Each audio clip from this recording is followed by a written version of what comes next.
दोस्तों नमस्कार, मेरा नाम है अनूप आकाश वर्मा और आप देख रहे हैं द रिपोर्टर हिंदी।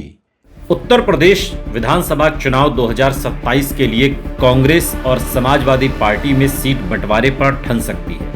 कांग्रेस 100 से ज्यादा सीटों की डिमांड कर रही है और अखिलेश यादव सूत्रों के हवाले से खबर है कि 70-80 से ज्यादा सीट देने के मूड में नहीं है। तो 2027 के लिए कांग्रेस और समाजवादी पार्टी अभी हालांकि कोई आधिकारिक सीट शेयरिंग फार्मूला सामने नहीं आया है, लेकिन डिमांड की जा रही है। 2024 लोकसभा चुनाव के बाद कांग्रेस का आत्मविश्वास बढ़ा है। विशेष रूप से राहुल गांधी और प्रियंका गांधी के अभियान के बाद कांग्रेस को उत्तर प्रदेश में कई क्षेत्रों में पुनर्जीवन मिला। रायबरेली, अमेठी, सहारनपुर, प्रयागराज, बाराबंकी, सीतापुर, धौरहरा, बांसगांव और कुछ अन्य क्षेत्रों में कांग्रेस कार्यकर्ताओं का मनोबल बढ़ा है। इसी कारण कांग्रेस संगठन के भीतर ये राय बन रही है कि पार्टी को केवल 60-70 सीटों तक सीमित नहीं रहना चाहिए। यदि समाजवादी पार्टी 70-80 सीटों का प्रस्ताव रखती है तो संभावना है कि वो कांग्रेस को मुख्यतः उन क्षेत्रों में सीटें देना चाहे जहां कांग्रेस का ऐतिहासिक आधार, स्थानीय नेतृत्व या हालिया लोकसभा प्रदर्शन अपेक्षाकृत बेहतर रहा। इनमें रायबरेली, अमेठी, सलोन, ऊंचाहार, हरचंदपुर, तिलोई, जगदीशपुर, गौरीगंज, अमेठी, रामपुर खास, कुंडा क्षेत्र की कुछ सीटें, बाराबंकी जिले की कुछ सीटें, सहारनपुर मंडल की कुछ सीटें, प्रयागराज क्षेत्र की कुछ सीटें, कानपुर की शहरी सीटें और बुंदेलखंड की कुछ परंपरागत कांग्रेस सीटें शामिल हो सकती हैं। दूसरी ओर कांग्रेस की दावेदारी इससे बड़ी हो सकती है। कांग्रेस के रणनीतिकार ये तर्क दे सकते हैं कि यदि पार्टी को पुनर्जीवित करना है तो केवल सुरक्षित सीटें पर्याप्त नहीं होंगी। इसलिए कांग्रेस पश्चिमी उत्तर प्रदेश में सहारनपुर, देवबंद, बेहट, नकुड़, गंगोह, कैराना क्षेत्र की कुछ सीटों पर दावा कर सकती है।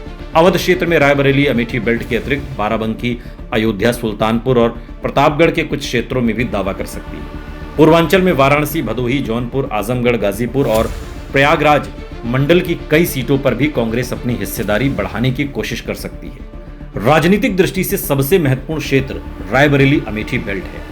यहां कांग्रेस का ऐतिहासिक संगठन आज भी कई अन्य क्षेत्रों की तुलना में मजबूत माना जाता है। यदि गठबंधन बनता है तो कांग्रेस स्वाभाविक रूप से इस पूरे क्षेत्र में अधिक सीटों की मांग करेगी। इसी प्रकार सहारनपुर क्षेत्र में इमरान मसूद की सक्रियता कांग्रेस की अतिरिक्त सीटों की मांग करने को आधार देती है। जहां तक जीत की संभावनाओं का प्रश्न है, कांग्रेस की वास्तविक ताकत अभी पूरे प्रदेश में समान रूप से नहीं फैली है।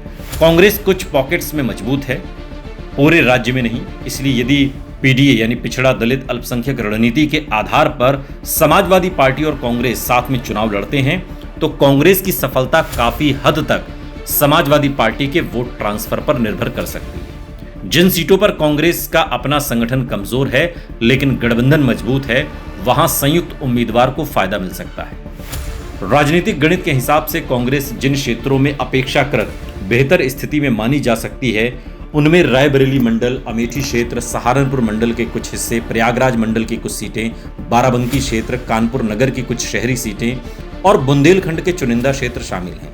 लेकिन ये भी सच है कि इन क्षेत्रों में जीत की गारंटी नहीं है। मुकाबला बीजेपी, सपा, बसपा और अन्य दलों की रणनीतियों पर निर्भर करेगा। यदि गठबंधन होता है तो कांग्रेस संभवतः 100 से अधिक सीटों की मांग कर सकती है, लेकिन समाजवादी पार्टी के दृष्टिकोण से ये चुनौतीपूर्ण होगा। समाजवादी पार्टी स्वयं को गठबंधन की बड़ी ताकत मानती है और उसका संगठन अधिकांश जिलों में कांग्रेस से कहीं अधिक सक्रिय है। इसलिए सीट बंटवारे में स्वाभाविक तनाव रह सकता है।